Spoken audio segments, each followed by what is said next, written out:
Welcome to the Woodwork podcast. Please go leave us a review on social media, Apple, Spotify, wherever you want.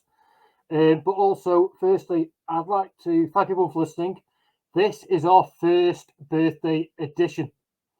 And for that, we also have a friend of mine, I say friend, someone I've been speaking to for quite some time on social media now. Frank from the States. frankdoesit. Thank you for joining us this afternoon. Yeah, thanks for having me, man. Good. So it's nicely to. I mean, I know we could all see each other on the social media via what people look like, but we've never even we've had a lot of messages to and from over the years. We've never actually spoke before. And this is the first opportunity that we've actually ever encountered. Yes, sir. So it's good. So just tell everyone a bit about yourself, who you are, where you're from, for those that don't know who you are.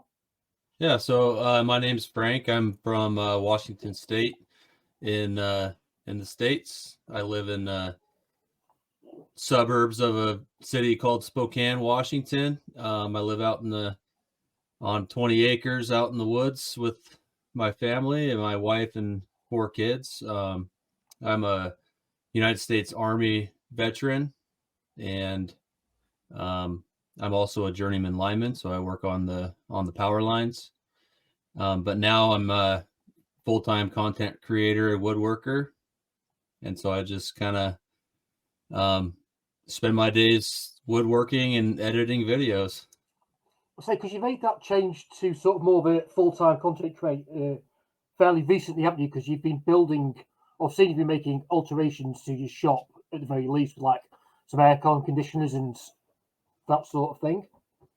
Yeah. So basically, I love my line of work, working on the power lines and stuff. But I really wanted to take a run at doing this full time because woodworking is a hobby, right? So if you really love what you do, then you can really and enjoy life a little bit more. Um, so yeah, it's pretty recent. Yeah, I mean, you say it's a hobby, but I mean, it's sort of. I mean, it isn't for an awful lot of people. I mean, for me, it's a full-time career type thing as well.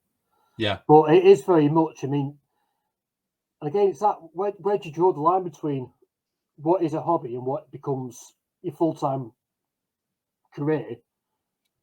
For But then sure. yours is a bit different. I mean, at least you've got your 4 little stars, as you say, for your social media, because you, as well as obviously, you're quite accomplished woodworker and you do, some really cool projects, which we'll Thank get you. into. But you also use you do some like little funny things, like funny um, little sketches with the kids, don't you? Type thing. Make a bit of a laugh and a joke and a very light-hearted type. Yeah. Yeah, and I really enjoy doing that.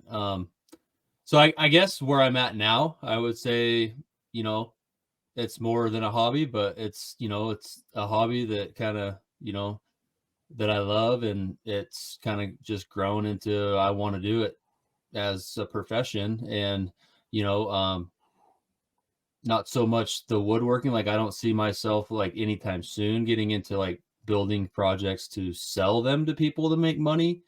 It's more like the content creation side of things is where I'm trying to bring in the money from. Mm. So are you? So you say that on the content side. So are you going to be making, say, a chest of drawers on your content for just whatever you feel like making for the sheer fun of it? Are there Exactly. YouTube as well? Yep, exactly. And that's the beauty of trying to do this to where the content pays the bills, not the sale of the furniture. So yeah, I mean it's going to be I'll build whatever I want, right? Yeah, So I'm in the future I'm going to be building the bunk bed for the kids, and the plan is to have, it's something that I designed, is to have downloadable plans for sale, YouTube video, Facebook, TikTok, Instagram, all that mm. stuff. And, there's a little bit of streams of income from all of it. And you just got to I got to figure out how the total amount reaches to where it pays my bills. It's hard as well because I mean it takes such a long time to get anywhere on YouTube, doesn't it? I mean, I've been going over a year, and it's like getting blood out of a stone. But as you're sort of like getting into it, And some of the videos you think are really good do crap, and yet the ones you don't spend 5 minutes on do really well. And I've got stacks of projects I've made for either items for myself. I've only ever used snippets for that on the actual, say, Instagram or whatever, and never really thought about it. And then you're like, oh, yeah, but then it's like with the website, as you say, like with the selling of the plans. I mean, I know there's a lot of people that do very well off that. It's quite an easy passive income if you can sell them, because once you've done them. But for me, it's I just can't. I can't draw the plans up properly. Yeah. I mean, it's a lot, man. That's why I don't have a lot of stuff going out right now, because, I have my miter saw station that's, it's a viral miter saw station. I've had many viral videos from it. But I haven't put it out on YouTube yet. And I'm waiting to put it on YouTube until I have those plans available, right? Well, it takes work to actually make the plans. And I've made a set of plans once before for that handle cutting jig for cutting boards that I invented, a couple years ago. And, the time I put into those plans it's pretty good amount of time, because, I wanted it to be like anything that I do. I want it to be high quality and easy to follow, and you know what I mean? So yeah, I got to be able to follow the plans that you sell them, rather than look at it and go. I know you audibly can't see it, but I mean, that's one of my sketches for one of the items that I make. Do you know what I mean? Yeah. That's the level of my drawing. Right. I ain't selling plans. Yeah. But yeah, as you say, because you've got to make sure that if you sold me a set of plans, I can just take them away and go, right, I need to do this. This is how I need to make it. And because your mitre bench, isn't it sort of very much based on like the Ron Pork type bench, where you've got the torsion box and it's all sort of built in, isn't it? Yep. So that was, kind of the inspiration I drew towards designing that was the Ron Paul bench. That was like the first piece of shop furniture I built, was a Ron Paul assembly table, and I still use it all the time. And so, I was gifted a set of chest of drawers, like a bunch of them. And so it was one of those things like, hey, we're going to throw this in the dumpster unless you take it. So I had to take it right then. Well, now I got, all these chests of drawers in my shop, and I can't do any woodworking projects because they're taking up the whole shop. So I'm like, man, all right, well, I guess now's the time when I design a miter saw station. And, so obviously I just designed the top to sit on those. So that cut down on a lot of time in design. But yeah, that was the inspiration, was the torsion box from Ron Polk. And I don't know if Ron Polk invented torsion boxes or not, but no, because torsion box is an engineering thing, isn't it? It's just the way that I think when we say Ron Polk, it's just that sort of style of it's a torsion box worktop. I think he just sort of became, because I think he sort of made it almost mainstream within the woodworking community. Yeah, exactly. And I think that's where it's. I mean, I might be wrong. You might design the whole thing, but I'm pretty sure a torsion box is an engineering thing, because a torsion box again is used as the basics of the wing and a plane. So I mean, he didn't. I can't say how he invented it, but he certainly brought it into the limelight, I think. And I think from that, people just sort of say, well, it's his, if you know what I mean. For sure. Ron Polk's who I learned about torsion boxes from. So yeah. He's like the OG, isn't he? But I mean, because one thing I saw he did, and I never actually done it on, because I've got my bench behind me, that's just like an MOT side, and I've not done it yet. Because I don't use them, because I put some T-tracks in mine. Because the first thing, a while ago, I saw that you put on, and I know you do use what they call micro jigs quite a lot. Yes. Little, sort of like dovetail type style sliding clamps, aren't they? And you put them on your face or the side of your table. It's like, so you've got like a clamp, well, because we don't have a workshop clamp when you've only got a small bench. I was like, that's genius. That is absolute genius. Yeah, it works out really good, for clamping stuff to the face of the bench. It works good. I was I did a little bit of messing around with doing some hand cut dovetails, using those tracks, and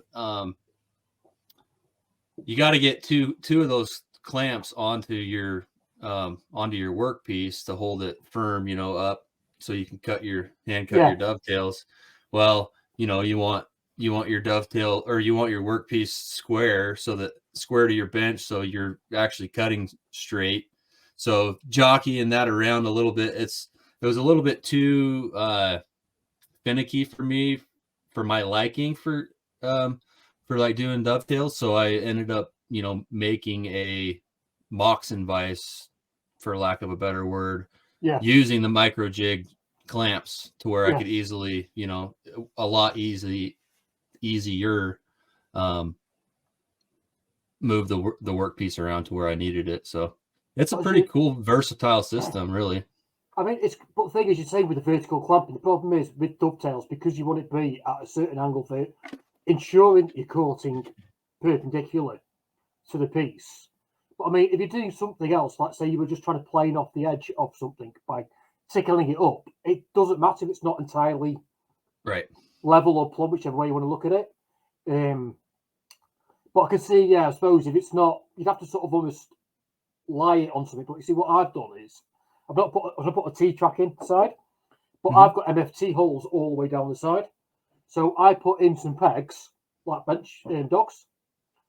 That then becomes that the piece is then sat horizontal, because it's I don't know if I can turn it enough. Oh Just yeah. see behind me. So I've got like Yeah. effectively got a full MFT bench on the side. So that's totally square to the top. Yeah. So if I put a couple of pegs in here at different heights, I Mm-hmm. know the height is correct. And then I've got a pinch of idea by getting the T-track, because I've got lots of the Festool clamps already that Right. go in, like the miter saws, in the track saws. So Yeah. it seems silly to me go and spend, excuse me, Mm-hmm. just have scripts in some a swig of ginger beer that's a bit fivey. So drinking ginger beer fast is never a good idea, is it? So yeah, I was just thought I was going to use that sort of idea of putting the T tracks in the side, just because there's no point in spending £100 on the, because you have to use their cutter bit, don't you? Like a dovetail bit, Yeah. and then it's like a grid formation. I mean, I think it's ingenious. It's a really clever idea. Yeah. Yeah. And the same concept works with T-track too, right? It's just, you have to have the hardware, and then you got to, screw the T-track in. And then, if you're ever lifting up on the T-track itself, you're pulling against that screw. The same idea with the dovetail clamps too. I mean, unless you're like pinching the workpiece down, Yeah.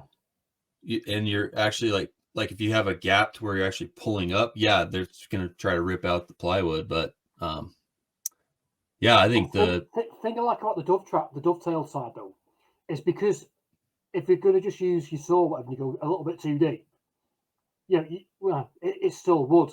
But if you've got a T-track in there, that's metal, you're going to ding up your blade. Do you know what I mean? yeah, So I know we always try and cut in like a set area, like I've got a sacrificial strip where I always cut if I'm doing a straight cut. But if you want to do a 45 or you're trying to do it at an angle, you have to cut across the middle of your bench, don't you, with your saw, so you can't, right, and then you're sort of going to be hitting. I mean, so that's why I've never put any in the actual top of it, because I'm just worried about banging up blades yeah, and other yeah. I don't blame you. type equipment. Um, but yeah, maybe so just keep it on the micro jig for a second now. So one of your little reels you did very recently, I think it was only a day or two ago. Again, all Frank's social media links are in the description down below if you want to go and check him out. It, I got it totally wrong. So you did a reel on using the micro jig blade cleaner. Yeah, So, but the first screen in the reel says if you want your blades clean or something along those lines. And I honestly, under my heart, thought I was going to cut to a screen of your little girl there scrubbing it with a pan scrub. yeah, yeah. I I was mean, like, I think that would have saved me $100. Yeah, I just didn't. It's just that I know. I just sort of saw it because you did one the other day about sanding up. Was it sanding or something? You made me chuckle. Yeah.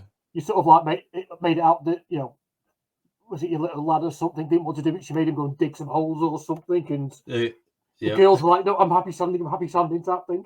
Exactly. I Yeah, I mean, like to make a lot of sanding jokes.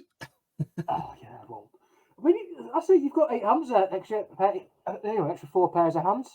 Sanding's not a nice job, but I mean, I bet you must get some crap on it, some the trolls and what have you, because I know because we've had John from Wix Woodworking on. John's another, Yeah. good friend of ours, and again, he likes to do light-hearted fun with the kids. Do you know what I mean? As well Yeah. as he does some amazing stuff with the kids, and all like he does these big workshops in the school holidays where they're all building bird boxes and all that sort of thing. He looks after all the kids in the neighbourhood. You know what I mean? It's brilliant. Yeah. But then, of course, because he does the odd little joke with the kids, like the funny, like humorous reel, Mm-hmm. the amount of crap he gets is unreal. Right. I mean, Yeah, I bet you he must get does. a lot as well. Not too much. I mean, surprisingly, really, because I mean, really, that kind of a play on a joke of like, child labor or whatever. Mm. And my kids aren't actually out there slaving away for me. They came out for that video, which was a scripted video that I wrote, and Oh yeah. I wrote a shot schedule for it. Like, I want a shot from this angle, this angle, this angle, and this is, you do this, you do that. Yeah, but yeah, I'm surprised I didn't get more troll comments on that, but I haven't really got too many. Well, that's good. Well, so Yeah, the thing is, you can tell as well. I mean, you can see when you're watching that it is. I mean, I bet the kids like doing them as well, don't they? Because they're just having a laugh with you. they love So I it. mean, Yeah, what's not to as far as they get to go, they get to mess about with you just for 10 minutes or whatever it takes. yeah, I mean, exactly. they're not going to be concerned, are they? Because I mean, your workshops, you're back in a home workshop now. Is that correct? Yes, it's on my property. Mm-hmm. Yeah. So, what sort of size is your workshop It's that you have currently? 24 foot by 32 foot. That's not a bad size, really, No, is it? it's decent. For I was just trying to convert that into like real measurements. Oh yeah. Uh, I'm over when it's like inches and stuff like that. I can work it out, not a problem, because I still use imperial. But yeah, trying to work out large areas like footprints of buildings, and they say, oh, it's so many cubed foot, or it's so many. It just I can't work it out. Yeah. But yeah, that's a good size. That's what 8 meters by I don't know 8 by 12, I think. Yeah, 8 by 12. That's a good size. Yeah. Um, So it's like 768 square feet. I don't know what the imperial for that conversion for that would be, but I don't know. When people talk about square feet for workshop, it just starts confusing me. It's just like, how many cars can you get in it? right. Do you know what I mean? But the thing is, I mean, even it's quite easy to fill up that size, isn't it? Because all you're going to do is like say, well, now I'll get a bandsaw, or now I'll get this, or I'll get a bigger table saw, or another outfeed table, and you can very easily sort of get through. Floor space doesn't go far, does it? Really? No, it doesn't. But that's all we have to do is you make. I was just having scrolling through you and showing the other screen actually, and obviously the other good one, yeah. So yeah, just make up because I've just got down to the glue peelings. You did another one of the glue peelings the other day. The good old silicone brush. Yeah. She did the roller one because I did one. I know you did that one. You done it a couple of times because it was Jared from Rough Knuckle Woodworks. So it's Jared a few times. He's been on here as well, and yeah, we're all doing them in like 1,000 views here, 2,000 here. Then I did one, and it was something like 5 million on Instagram. Oh yeah. And it was something else. Oh my god, my phone just blew up. Oh yeah. It just would not stop pinging. and it was probably the worst thing to ever have done for my Instagram page. I think that sort of thing, because it Yeah. just I got something ridiculous like 2,000 new followers within a week, say not even a week, but they were all the wrong followers. So over the course of the next year, I pretty much dropped all them bit by not by my doing, but by them unfollowing because they thought, oh no, this guy's a woodworker, or you know what I mean. Right. And yes, that was one of the worst things. I think. There's a sound. I just found another sounding one, and it's one of the worst things ever. I think to do is do those. I love doing the gully ones though. I keep meaning to do. I saw this amazing big silicone brush in one of the home shops the other day. I was like, oh, I might go and do a bit. It's like that, it's a good iPhone sized brush thing. Yeah. Would that work? But I decided not to do it for obvious reasons.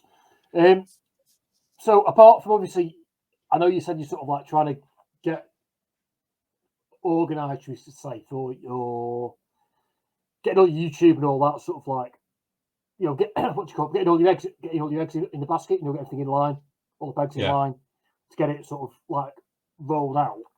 Mm-hmm. When are you sort of expecting to be able to get that to, or when are you hoping to start really rolling all that side of things out properly? Probably within a few weeks. Like I said, I'm sitting on that one because I got to get those plans done, and I'm using a freelance editor right now for my YouTube videos, and he does a good job. But we got to figure out, got to get the collaboration down, and because when you're doing a YouTube video, he might do his initial cut, and then I've got to look at it and be like, okay, let's move this over here. This actually happened before then, so we'd move that around. And then once we get everything kind of in line, then I've got to get the project back and record my voiceover, and then send it back to him for a final cut. So it's even that is a little bit time consuming, but it's still, using a freelance editor is going to save me time on editing, especially once he starts to learn my style and how I like my videos to look at the end of the day. It should really help in expediting that, because like right now, like you say, you're not going to get a bunch of subscribers and views and all that overnight, and I realized that. And so I've also been focusing on getting like some 3 to 5 minute videos put out on Facebook, because you can actually, you can get paid for that. And TikTok is paying for minutes or for videos that are a minute or longer. So I'm trying to repurpose some of my old projects, because I don't know if you've realized, like when I start doing a new project on Instagram, I'll make a reel like 5 days a week of that project. Well, that's just making an interesting reels for, and then, but that's only 15 seconds, right? And there might be 20 of them for a project. So now I'm taking all those reels for all those older projects that I did, and I'm making it into a short video. Combining them into like a 3-minute video for the full build. Yeah, because I noticed that on TikTok the other day, they're trying to encourage creators to go and put stuff up in landscape mode. So rather than your normal short or reel, which is 9:16, they want it the other way. So it's like a YouTube video, which is 16:9. It's just the other way around. And as you say, they want them over a minute long, and they're pushing them for views. And of course, then, as long as you hit the minimum criteria, I think TikTok pays the best out of all of the platforms currently. On an RPM, I mean, I know YouTube is really low on an RPM. Yeah, for shorts. yeah. I mean, I didn't realize how much work YouTube really was, especially with the shorts.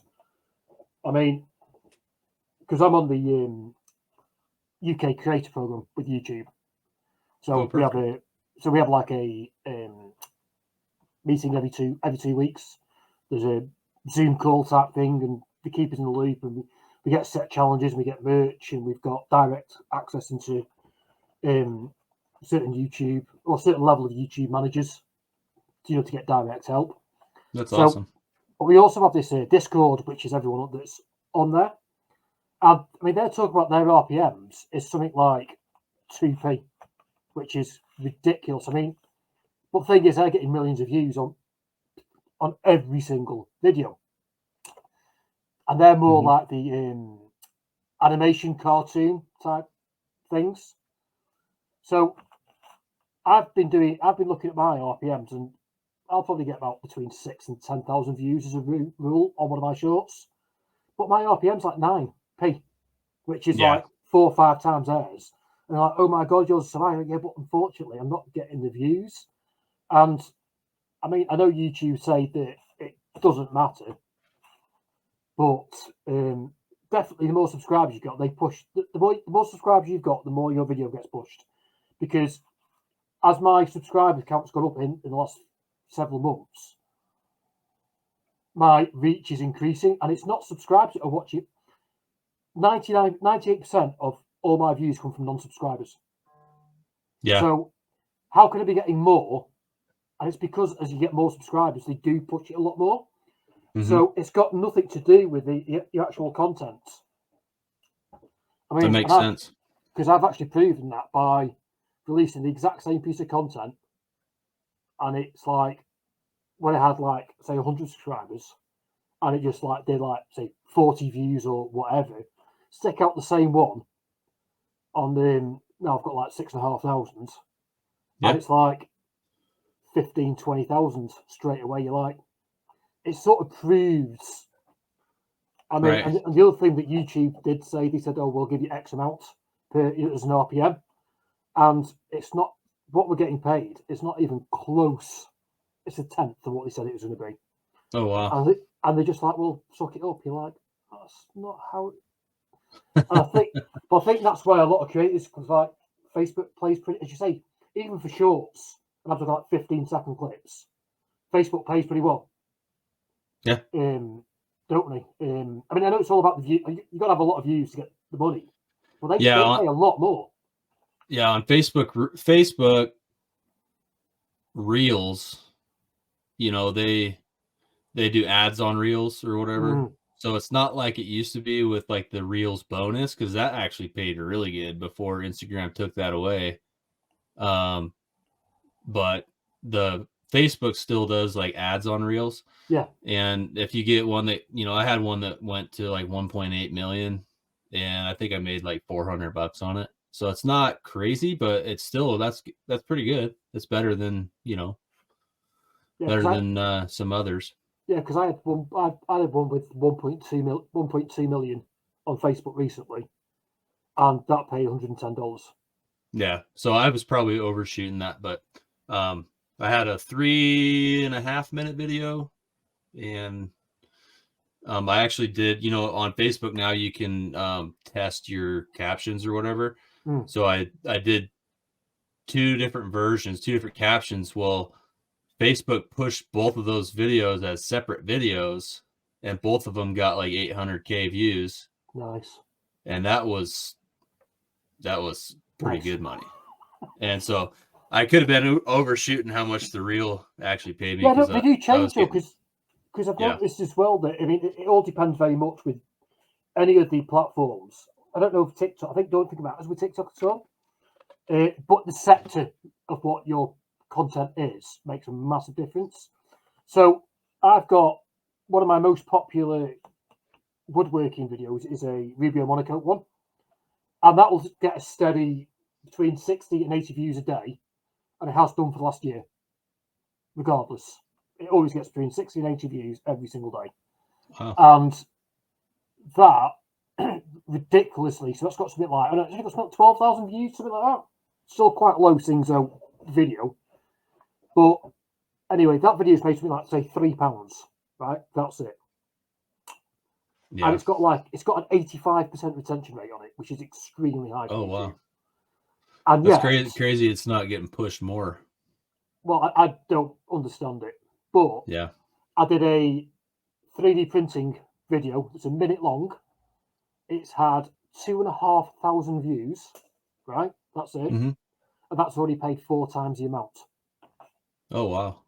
Work it out. Because apparently it seems to be that 3D printing is, in fact, technology. So they push technology more, and technology pays more for the advert revenue, pays 4 times more. How ridiculous. Wow. Ridiculous.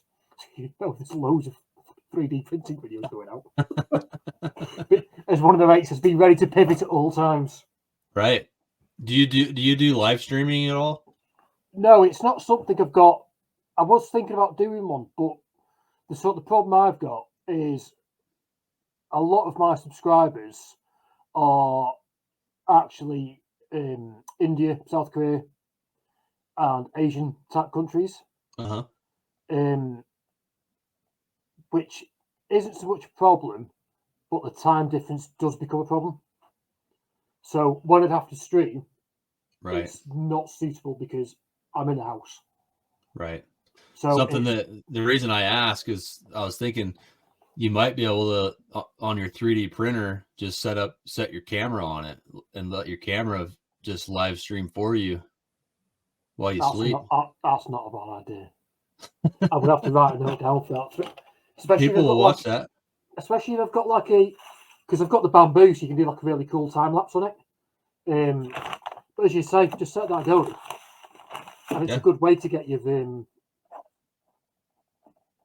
live stream printing. Yeah, do that on TikTok and whatever other place, but I envision it doing well on TikTok because people just sit there and watch that. They're like, "What's he making?" They'll watch it for like 10 minutes before they give up and be like, "I'm not gonna be able to see what he's making it for another hour." Not yet. It's a 20-hour print. That's not a bad call, actually, because I don't know, I'd be able to work. I'm about to put like a separate camera, work out a separate camera. Yeah. It's got a camera built in, but that's more for part of the software, what have you. But that's not a bad idea. That I could possibly set up one of my filming cameras. I think I've got a few other ones, like I've got one of the rigs up there. Yeah. Can't point, got a rig there. And maybe have that plugged in on the power pack and just live stream it because the printer's there.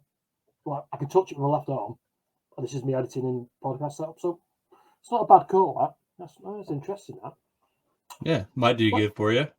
Well, the thing is, I have to set up the camera, press record, press whatever you need to do on the settings on the thing, and then close the door and walk out.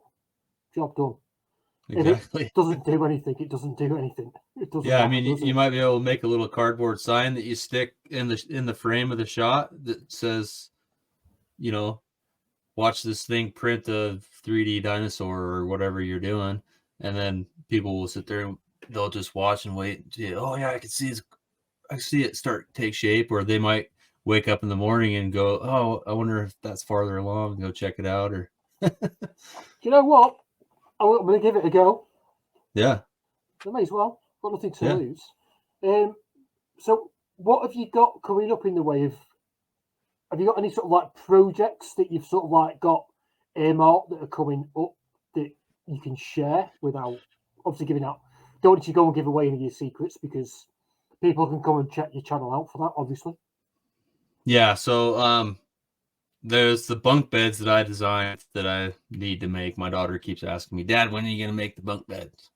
But I also need to paint my shop because I'm sick of dealing with white balance with the OSB. The OSB in my shop, the color of it always kind of makes editing and color grading videos a nightmare. So I'm going to do that before I probably build anything on camera. But I had an acquisition, I guess you'd say. I don't know what the word is, but I had a company ask me to make them a podcasting table, and they want black walnut and black epoxy, and they want it to be like 4.5 foot by 4.5 foot. So it's going to be decent size. And then, probably. Is that for their hosting table as they're doing the podcast? Yeah, I think so, but they haven't pulled the trigger yet on making that a for sure deal or not. But I envision myself. I think they've committed to it, but they're I'm just kind of waiting to hear back from them on it, but that could be that'd be my first epoxy job. The black walnut as well. Yeah. That's a nice tricky one to pick. Right. Yeah. And it's one of those things where it's like, okay, if before I go buy $900 worth of wood, I need a commitment. But then there's also, if I mess it up, since it's my first epoxy pour, you'll be sound. Then I'll have to eat that, which is fine. That's the risk you take. Because the first one I did, it was only an oak table. Don't get me wrong, and I did it, and the epoxy that went in it was £800. I literally made the melamine type mold for it, just a standard MFC melamine mold. I poured it in here behind me on this table. Just clubbed it all down, and I just went through it. Absolutely, just went through it, and that went absolutely fine. Not a problem. Perfect. I did another one, the Spalted Beach one a while ago for my dining room table. I had a few slight errors on that. Well, I had a lot of errors I had to overcome. So, unfortunately, my hard drive died for that. Before I get all the information off it, the external hard drive corrupted. And that was going to be called, that video was going to be called 100 dumb shit things to do for a river table. I made so many errors on it. It was unreal. But I got it there, and it looks fine. It's nice. We're using it now. Perfect. But no, you'll be sound. Just take your time with it. But I'd say definitely go watch Cameron Blacktail Studios. Yeah, he's like, what he did. He does a course. His course is really good. That's well worth the money. That you like an online type thing. But even some of his early videos I'm talking about, like the how-tos. Yeah, that's all I watch, mate. His videos, and you know what? Never had any issues. I had a leak on the other table, and it was just a case of I can hear a drip as it was pouring, and it's like £500 worth of epoxy getting pours. Yeah, and I just realised, and I quickly just filled the hole. Job done. Don't have to panic. It was perfect. You'll be sound with that, mate. But Black Walnut's going to be tricky. Yeah, Cam's a good dude, and then I've got Total Boat. They're gonna walk me through the process too. So sound. So I feel good about it, but it's be my first one. It's a shame. I'd love to use Total Boat, but we don't get it over here. Oh, really? Well, imagine the shipping costs from the States to the UK. That's true. Because it's a hazardous material as well, isn't it? Yeah, that makes sense. Ecothermic reaction or whatever it is. But yeah, because I quite like the is it Fix It or something? There's like a 2-part sort of glue epoxy almost. That looks pretty cool. Yeah, for like deep pours and stuff. No, there's like a tube that they have, with a silicone gun. Oh yeah, and it comes out and it mixes for sticking. I saw Michael Orme use it recently on his boat build when he was sticking down the bits onto the frame. I don't know boat names. The top bit on the side bits. Yeah. The folding, what have you. I think it's called Fix It. But I've seen quite a few people use. I mean, what's that other one I quite like watching recently? Was it Zyla? A Asian American girl makes rockets and fucking tables and all sorts of cool shit out of a garage. Yeah, just came across her on YouTube the last couple of weeks. So I've watched pretty much everything she's made now. She's made some really cool shit, and she's been using a lot of it, the Total Boat as well. That's cool. Yeah, Total Boat's a great company. They like to work with creators, so it's pretty cool, Yeah, they do seem to support quite a few creators over in the States, don't they? And they seem to really go all in with the people they do support as well, which is really good. Yeah, they do. They're awesome people too. I've met most of them, including the owner, a couple times at Workbench conference. And they're really, really good people too. So I'm excited for it. Especially when you're sort of like wanting to go into this sort of content creating world and that's what you want to do. I mean, if you can get the backing of Total Boat, I mean, fuck yeah, isn't it? You know what I mean? Yeah, definitely. Cool. All right, we'll wrap it up there. Again, all social media links will be in the description, so go check out Frank's YouTube, give him a subscribe, because subscribes help. But also, more importantly, watch his video, like his video, and also leave a comment, because the algorithm likes that. And when you don't do it, it screws up our videos. Right? But, Thanks a lot, man. no, it's all right. So, yeah, I mean, thanks again, everyone, for listening. So this was our first birthday edition. So by making it to episode number 53, I believe on stats that puts us in the top 5% in the world of podcasts. So it's been a lot of work. I just need to get them listening hours up now so we can make some money off this. But meanwhile, again, any questions for anybody, drop us a link on social media. Any last things to say, Frank? No, it's it. Really appreciate you having me on, and I love the fact that we get to connect overseas, and a lot of people worldwide that I communicate with, and it's really awesome. And I just really appreciate you, and I appreciate everybody that wants to know what silly old Frank's doing. So, and Well, just yeah, thanks for the plugs. And no, you're welcome. As you say, it's been great to actually finally speak to you. I mean, I've got my sticker board there. You're still there. You're very probably one of the first stickers I got on the sticker board as well. And it's always great, when you do. Well, this podcast has been brilliant as a big thing, because it's allowed me to. I mean, there's other ways I could have done it, but it gives me that other way or that other excuse to speak to someone face to face like yourself that I've been messaging on Instagram for years. yeah, And I'm speaking to other creators I wouldn't necessarily have spoken to. And honestly, some of the people, friends and acquaintances are made just by doing the podcast and reaching out to people. It's been fabulous. So again, as we've said before, the podcast, you know what I mean? If reach out to any of the creators on Instagram. 9 out of 10 will get back to you. yep, exactly. Obviously, some of the really, really big accounts won't, because they have a full team looking after the social media. But the people that do look after doing it, they will get back to you. And you never know where it can take you. Yeah, definitely. Okay. Well, thank you very much, everybody.